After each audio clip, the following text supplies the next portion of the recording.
भोजपुरी की नई जानकारी के लिए हमारे साथ जुड़े। ये लाल रंग का सब्सक्राइब बटन क्लिक करें और बेल आइकन को दबाएं, जिससे नई वीडियो की जानकारी आप तक पहुंच जाए। जान लीजिए, सब्सक्राइब करना बिल्कुल फ्री है। सुपर हिट अभिनेता पवन सिंह की फिल्म का हम और आप बहुत बेसब्री से इंतजार करते हैं।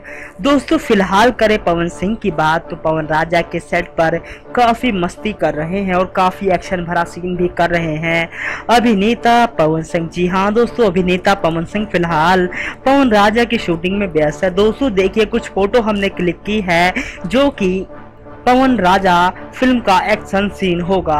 दोस्तों, जिस तरह हमें फिल्म सत्या में जबरदस्त एक्शन देखने को मिला था और Satya super duper hit film बनी, उसके बाद अब पवन राजा भी काफी सक्सेसफुल फिल्म बनेगी, क्योंकि दोस्तों इस फिल्म में हमें बहुत ज्यादा बड़ा एक्शन से भरपूर देखने को मिलेगा। तो दोस्तों, जो सबसे बड़ी बात सामने आती वो ये है, सुपर हिट अभिनेता पवन सिंह फिलहाल बहुत जबरदस्त तरीके से शूटिंग कर रहे हैं पवन राजा की। धन्यवाद।